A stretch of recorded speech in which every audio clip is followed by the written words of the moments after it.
오늘은 오후 시간에는 무엇을 준비할까? 무엇을 준비할까라는 제목으로 함께 말씀을 나누겠습니다. 성탄절에 즈음하여서 우리가 연말 일정도 정리를 하고 또 선물도 준비를 하기도 하죠. 마음을 들뜨게 하는 그런 음악들도 흐르는 것 같습니다.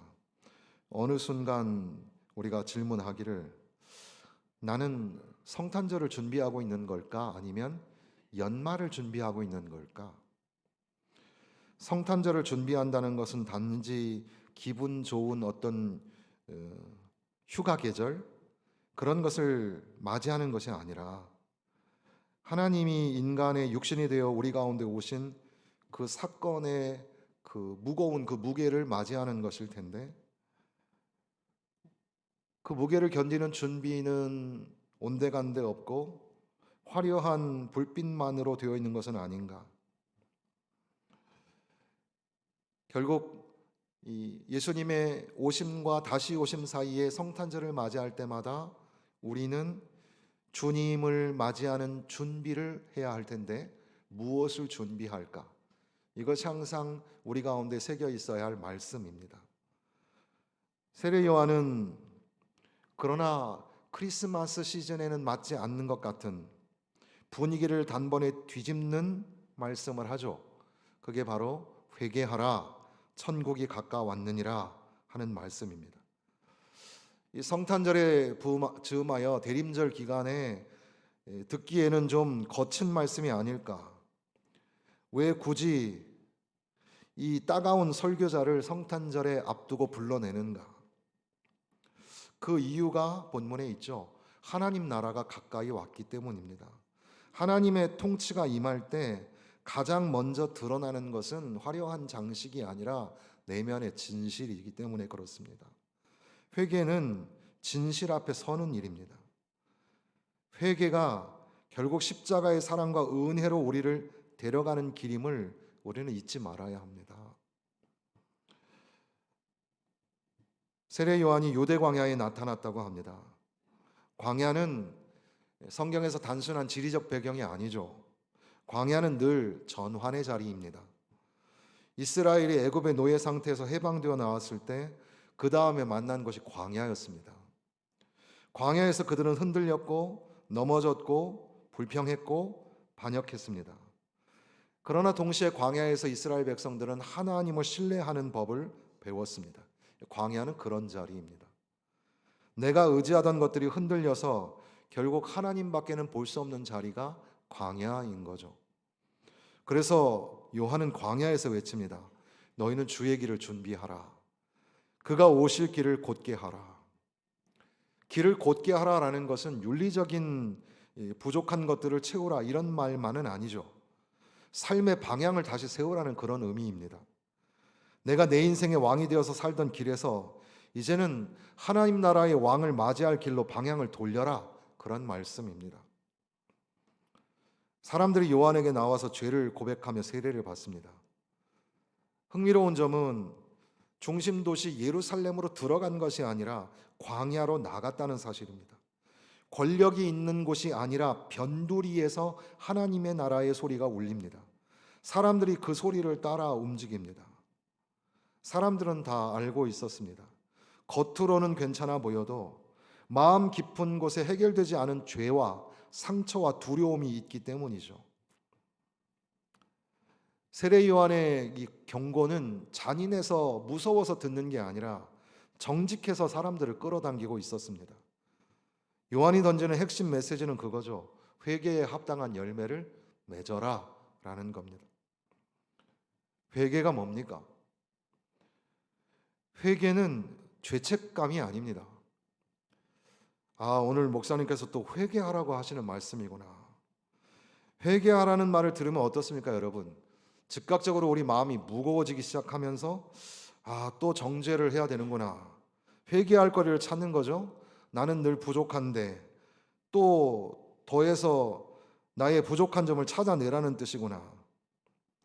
회개는 결국 나를 무너뜨리라는 그런 말인가? 그것은 오해입니다. 성경적 회개는 단순히 자책하라는 의미가 아닙니다. 회개는 돌아서는 것입니다. 헬라어로 회개는 마음과 생각이 전환되는 것을 의미합니다. 성경이 말하는 회개의 중심은 내가 내 힘으로 더 나아지는 게 아니라 하나님의 통치 아래로 돌아오는 것을 의미하는 거죠. 요한이 회개를 외칠 때 그 회개가 결국 우리를 십자가로 데려가는 겁니다. 왜냐하면 우리가 회개할 때 만나게 되는 하나님은 더 노력해, 더 선하게 살아, 더 착하게 살아 이렇게 말씀하시는 게 아니라 주님은 우리의 죄를 짊어지시기 위해서 이 땅에 오셨기 때문입니다. 회개는 복음의 반대가 아니라 회개는 복음으로 들어가는 문이라는 사실이죠. 회개는 은혜를 거절하는 행위가 아니라 은혜를 필요로 하는 것을 인정하는 겁니다. 그게 바로 회개죠. 그러니까 회개는 나는 괜찮아 라고 하는 자기 방어를 내려놓는 겁니다. 회개는 나는 하나님이 필요해 라는 진실한 고백입니다. 회개는 십자가의 사랑이 아니면 나는 살 수 없다라는 믿음의 문을 여는 것을 의미합니다. 그러니까 회개는 우리를 무너뜨리기 위한 것이 아니라 우리를 살리기 위한 하나님의 초대입니다. 그러니까 회개하라는 메시지를 들었을 때 너무 불편해하지 마십시오. 여러분을 죽이고자 하는 것이 아니라 여러분을 핀잔 주고 책망하려고 하는 것이 아니라 여러분을 살리고자 하는 것이며 여러분에게 하나님의 은혜로 들어가게 하기 위해서 필연적으로 만나게 되는 사건이 회개라는 사실입니다. 요한의 거친 말, 분위기가 점점 더 거칠어지는데 바리새인과 사두개인이 나오니까 요한이 말하죠. 독사의 자식들아, 누가 너희를 가르쳐 임박한 진노를 피하라 하더냐. 너무 세지 않습니까? 요한이 왜 이렇게 말할까? 아마도 그들은 회개하러 온 게 아니라 자기 확신을 지키러 온 사람들일 가능성이 크죠. 요한이 그들의 마음을 꿰뚫어 보고 하는 말이 우리는 아브라함의 자손이라 속으로 말하지 말라는 겁니다. 그 안에는 뭐가 담겨져 있습니까? 혈통이 내 안전이다. 지위가 내 안전이다. 종교적 경력이 내 안전이다라는 태도가 있습니다. 요한은 그 안전을 무너뜨리는 거죠. 하나님은 이 돌들로도 아브라함의 자손을 일으킬 수 있다. 이렇게 선언합니다. 너희의 배경이 너희를 구원하지 못한다. 너희의 종교적 껍데기가 너희를 살리지 못한다. 너희의 체면이 너희를 보호하지 못한다. 이렇게 말씀하시는 겁니다. 왜 그렇습니까? 그것들이 남아있으면 우리는 십자가를 필요로 하지 않기 때문입니다. 십자가는 나는 스스로 설 수 없다는 사람에게만 복음이 되는 겁니다. 스스로 의롭다고 여기는 사람에게는 십자가는 불편한 장식일 뿐이죠. 그러니까 이 요한의 거친 말은 은혜의 없음이 아니라 은혜의 반대가 아니라 은혜를 가리고 있는 가면을 벗겨내는 거라고 할 수 있겠습니다. 요한이 무너뜨리려고 하는 것은 그 사람 자체가 아니라 그 사람을 속이고 있는 거짓 확신을 무너뜨리고자 하는 거죠. 예배당에 나오는 많은 사람들 중에 진실하게 자기 자신이 죄인임을 고백하며 주님의 사랑과 은혜 없이는 살 수 없다는 것을 진짜 고백하고 있는 걸까? 아니면 자기의 신앙 경력을 자랑하고 자기가 지금까지 고수했던 자기 방어, 자기 안에 세워진 자기 전통, 자기가 알고 있는 얄팍한 지식에 의존하고 있는 것은 아닐까?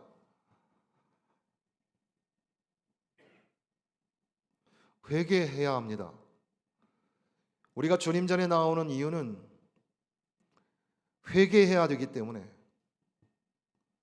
회개를 통하여 하나님의 나라를 만나야 하기 때문에 그렇습니다.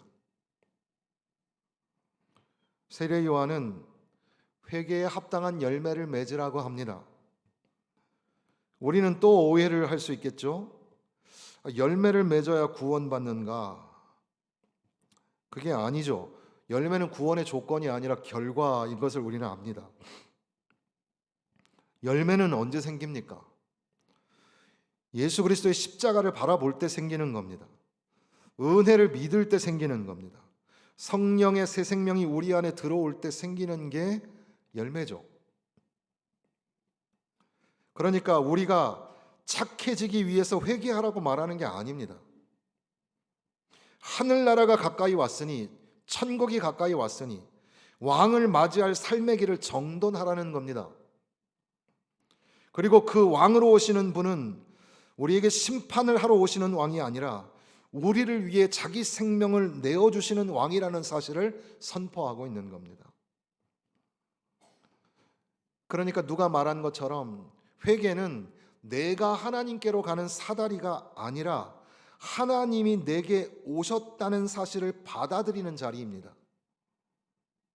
그 내려오심의 절정이 십자가입니다.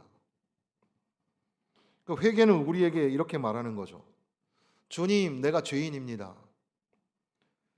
그러나 주님, 주님의 십자가가 나의 소망입니다. 주님, 나를 새롭게 하여 주옵소서. 내 힘이 아니라 주님의 은혜로. 이러한 고백에서 열매가 나오게 되는 겁니다. 용서가 나오고, 화해가 나오고, 정직이 나오고, 탐욕을 내려놓는 삶이 나오고, 이웃을 사랑하는 실천이 나옵니다. 열매는 자기 개발의 산물이 아니라 은혜의 산물이기 때문에 그렇습니다. 여기서 우리가 한번 생각해 볼 것은 나에게 하나님의 은혜가 나타나고 내가 하나님 앞에 회개하고 하나님 용서하지 못한 사람은 용서하겠습니다. 사랑하지 못한 사람은 사랑하겠습니다. 근데 우리 안에 의구심이 하나 들죠. 나는 그렇게 사랑해야 하는데 저 사람은 여전히 죄인이고 여전히 잘못된 짓을 하고 있는데 어떻게 끝까지 용서해야 합니까? 성경 말씀은 그렇게 하라고 하시지만 도무지 내 상식은, 내 인격과 품성은 그게 용납이 안 됩니다.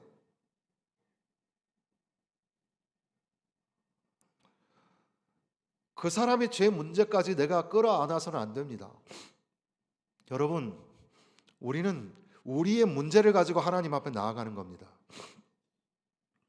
그 사람의 심판에 관한 이야기는 하나님의 주권하에 있습니다. 문제는 그 사람의 문제 때문에 내가 스트레스를 받는 게 문제죠. 그리고 내가 죄를 지을 수 있다는 가능성이 커지는 겁니다.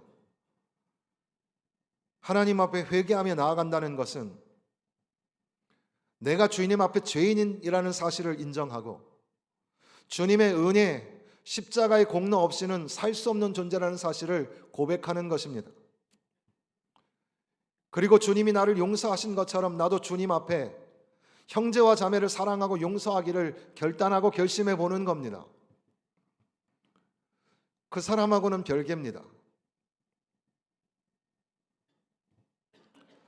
10절과 12절 사이에는 또 무서운 단어들이 막 나오죠. 뿌리에 놓인 도끼도 나오고 불에 던져질 거라 하고 키즈를 하고 꺼지지 않는 불이 있을 거라 하고 성탄절의 분위기에 잘 맞지 않는 것처럼 부담스러운 단어들입니다. 그러나 어떻습니까, 여러분? 복음이라는 것은 따뜻한 감정만이 아니에요. 달달한 그 운율의 그 캐롤만이 성탄절이 아니에요. 주님의 오심과 다시 오심 사이에 우리가 놓치지 않아야 할 언어들입니다. 이건 단지 심판이 주는 공포를 우리에게 심어주기 위함이 아니라 결단을 촉구할 시점이 바로 지금이라고 말씀하는 겁니다. 여러분, 우리가 정말 사랑하는 사람한테 야, 괜찮아. 아무렇게나 살아도 괜찮아. 그렇게 말합니까? 지금 돌아와야 돼. 지금 돌아서지 않으면 안 되는 거야. 지금 가던 길을 바꿔야 돼. 그렇게 하지 않겠습니까?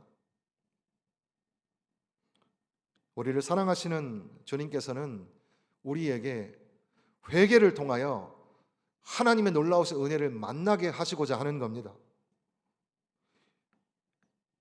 이제 주님의 오심을 고대하며 소망하는 가운데에 우리를 깨우는 경고, 그 경고의 중심에 회개라는 단어가 들어있는 거죠. 여러분, 하나님은 죄를 가볍게 보시지 않습니다. 왜냐하면 죄는 우리를 죽이고 관계를 찢고 공동체를 무너뜨리고 하나님과의 생명을 끊어내기 때문입니다. 하나님은 죄를 그냥 눈 감아 두시지 않습니다. 하나님은 죄를 처리하십니다. 그런데 이 무서운 공의와 심판의 절정에 십자가가 있습니다. 복음의 가장 놀라운 역전이 여기에 있는 거죠. 하나님이 우리의 죄를 심판하시기 위해서 하나님의 아들이신 예수 그리스도를 십자가에 못 박아 버리셨습니다. 심판이 있어야 할 자리에 은혜가 섰고 진노가 쏟아져야 할 자리에 어린 양이 섰습니다. 우리가 받아야 할 대가를 주님이 대신 받으신 겁니다. 그러니까 심판의 언어는 회개를 통해서 우리를 십자가로 몰아넣는 거죠. 십자가에서 우리는 이것을 봅니다. 하나님의 공의와 하나님의 사랑이 하나가 되어서 만나는 겁니다.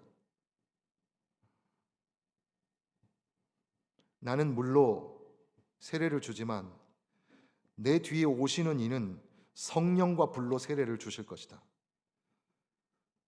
어떻게 보면 지금 이 절기의 핵심이 바로 이거죠. 회개는 인간의 결심이 아니에요. 내가 바뀌어야 되겠다, 내가 바뀌겠다, 이게 아니라 주님이 나를 바꾸십니다. 주님 나를 바꿔 주시옵소서. 그것이 회개죠. 성령은 우리를 예수 그리스도와 연합시켜 주시고 예수 그리스도의 생명을 우리 안에 심으시는 겁니다. 불로 태워 없애는 심판의 불이기도 하며 동시에 정화시키고 새롭게 하는 불이 되기도 합니다. 조금 더 나아지는 정도가 아니라 새 사람이 되게 하시는 변화를 우리에게 허락하여 주시는 거죠. 그 변화의 중심에 십자가가 있습니다. 성령은 십자가의 복음을 우리 마음에 적용하고 우리로 하여금 죄를 미워하게 하시고 은혜를 사랑하게 하시고 예수님을 붙들게 하시고 열매를 맺게 하시는 거죠. 그러니까 오늘 우리 안에 가득 담겨 있어야 할 것은 바로 예수 그리스도입니다. 예수 그리스도, 그분의 사랑, 그분의 은혜, 그 예수로 인하여 우리는 만족하며 감사하며 살아야 되죠. 그래서 난 예수로 충만하네, 예수님만으로 충만하다고 그렇게 고백을 하는 겁니다. 우리의 자리, 여러분, 오늘의 광야는 어디입니까? 여러분에게 광야는 경제적 불안입니까? 어떤 분에게 광야는 정치적 혼란과 미래에 대한 불확실성일 겁니다. 어떤 분에게 광야는 가족 관계의 상처이고 자녀 문제이고 건강 문제입니다. 자녀 때문에 잠시 교회에 나오는 것을 멈춘 성도도 있습니다. 어떤 분에게 광야는 신앙의 흔들림, 내가 정말 잘 믿고 있나? 나는 무엇을 믿고 있나? 그런 질문일 겁니다. 결국 어떤 글에 보니까 이러한 광야에서 우리는 두 가지로 흔들리게 되는데, 먼저는 자기 방어, 나는 괜찮아, 뭐 다들 그렇게 사는 거 아니야? 나만 그런 건 아니잖아. 또 하나는 자기 정죄, 나는 끝장났어, 나는 자격이 없어, 하나님 날 받아주시지 않을 거야. 회개는 동시에 이 두 극단을 끊어내는 겁니다. 회개는 자기 방어도 버리게 하고 진실을 말하게 합니다. 회개는 자기 정죄를 버리고 은혜를 붙들라고 말씀하는 겁니다. 회개는 주님, 내가 주님 없이 살려 했습니다. 주님, 내가 두려움 때문에 통제하려 했습니다. 주님, 내가 사람의 인정으로 살았습니다. 내가 상처 때문에 미움과 냉소에 머물렀습니다. 내가 형식적인 종교로 주님을 대신했습니다. 주님, 십자가에서 나를 용서하셨으니 내가 다시 주님께 돌아갑니다. 주님, 나를 성령으로 새롭게 하여 주옵소서. 열매 맺게 하여 주옵소서. 회개는 하나님께 혼나는 자리가 아니라 하나님의 품에 안기는 자리입니다. 여러분, 혼나던 아이가 엄마 미안해 하고 엄마 품에 꽉 안길 때, 그때 진정한 회개와 용서가 일어나는 거죠. 회개는 벌을 받는 자리가 아니라 용서를 받는 자리입니다. 회개는 마음의 문을 열고 십자가의 사랑을 지식이 아니라 구원으로 받아들이는 거죠. 세례 요한의 외침은 오늘도 우리에게 귀에 쟁쟁하게 들립니다. 회개하라, 천국이 가까이 왔다. 이 말은 단지 경고가 아니라 복음이죠. 천국이 가까웠다는 것은 왕이 가까이 오셨다는 뜻이고, 그 왕이 우리를 심판만 하러 오시는 게 아니라 우리를 위하여 십자가를 지시러 오시기 때문이죠. 예수님의 오심을 기다리는 계절입니다. 그리고 그 기다림의 가장 정직한 자세는 회개입니다. 회개는 우리를 십자가로 인도하고 십자가는 우리에게 도전하는 겁니다. 죄를 가볍게 보지 마라. 그러나 절망할 필요도 없다. 내가 너를 위해서 죽었다. 내가 너를 용서한다. 내가 너를 새롭게 한다. 성도 여러분, 우리는 이 성탄절에 즈음하여 무엇을 준비할까요? 저희 집에도 성탄절 분위기를 내기 위해 조그만 조명들을 달았습니다. 여러분들은 무엇을 준비하고 있습니까? 성탄절에 사랑의 편지, 사랑의 선물, 크고 작은 크리스마스 장식을 준비하고 있습니까?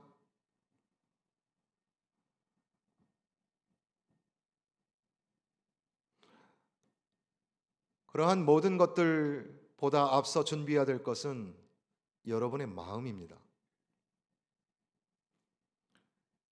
마음속 깊이 진정한 회개를 준비해야 합니다. 회개는 우리를 무너뜨리는 말이 아닙니다. 십자가의 사랑과 은혜 안으로 우리를 데려가는 겁니다.